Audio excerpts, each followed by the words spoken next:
A big what's up to everybody. Welcome back to the channel. Day one of the 2023 NBA free agency is in the books, so I thought it would be, a little bit cool to give my opinion on some of the deals. There were tons of signings across the league last night, so I'm only going to speak on the ones that I deem most pertinent and the ones that I think will have the most impact on the league overall.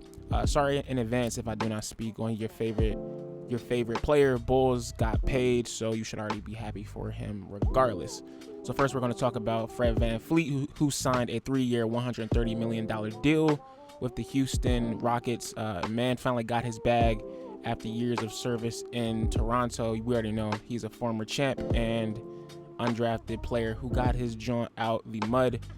He's going to be added to a loaded roster full of young stars that need leadership, and I do think that Fred VanVleet will be a good option in this instance. We already know through various sources, specifically John Wall, when he went on the actual podcast, he was saying how there is really no culture within Houston, players just doing their own damn thing. But with VanVleet and new coach Ime Udoka, who helped take Boston to new heights, I think they will be good there long term. So overall, it's not a long contract deal, which will be a theme in a lot of these deals going forward.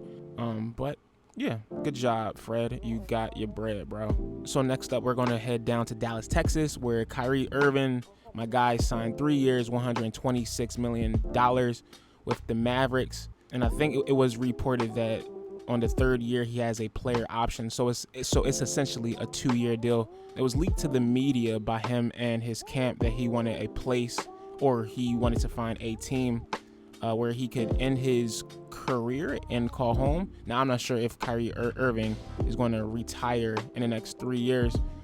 So maybe that was just a ploy to, get bread by him. It was funny because he was definitely teasing LA for a minute, as well as their fans, that he would sign there, at least, have a conversation with Bron to see what they could, potentially link back up, but it obviously did not occur. So the question I have is, will this be enough for the Mavericks? And I'm not really sure. Obviously, the team is going through a transition phase. They have 2 stars who need the ball in their hand to, work. And it didn't work out the last half of the season to the point where they were tanking so that they could get a high draft pick. I'm not saying that, 2 superstars can't work things out. But even, looking at their defensive scheme, I don't know how it's going to work for Dallas, who made it to the Western Conference Finals only 2 years ago. Will Luka eventually ask out?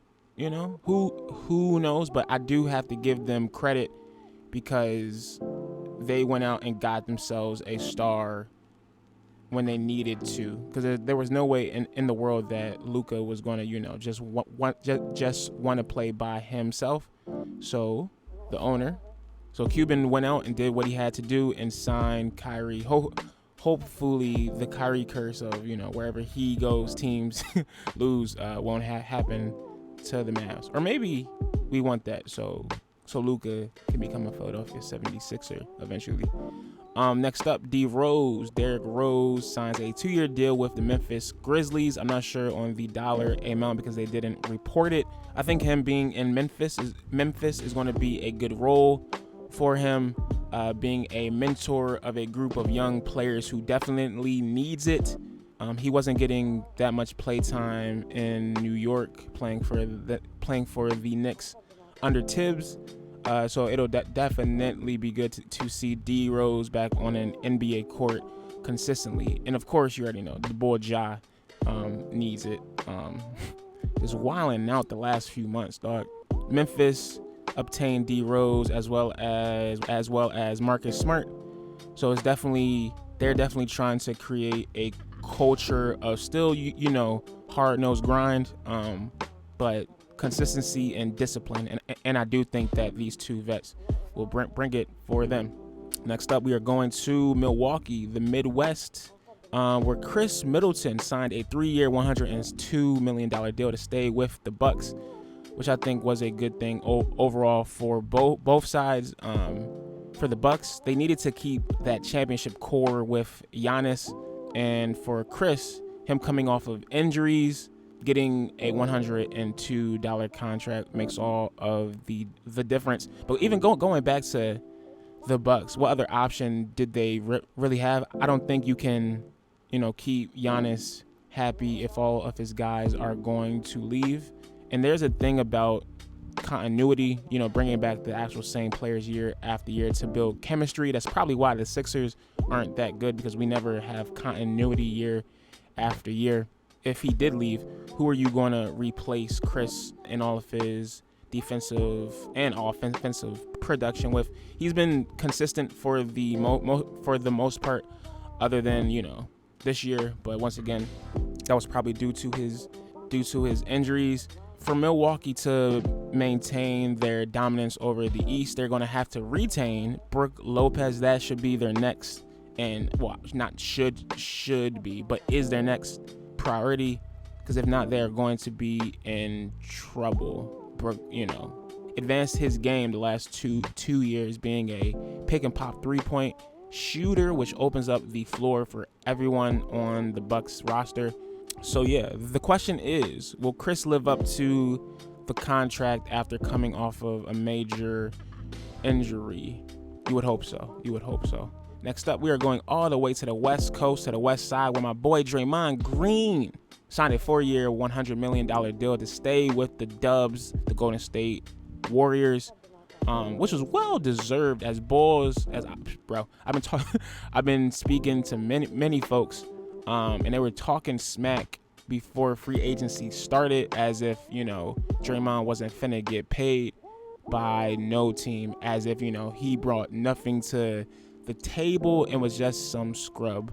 First off, Mans is a 4-time champ who played a vital role with the Dubs. Of course, the Bull played with a top 20 player at this point in NBA history, with Steph Curry, as well as a used to be sharp shooter and defensive stalwart Klay Thompson, and he fit perfectly. But you cannot say that those two did not have any impact from Draymond being one of the most, if not the most versatile defender in NBA history.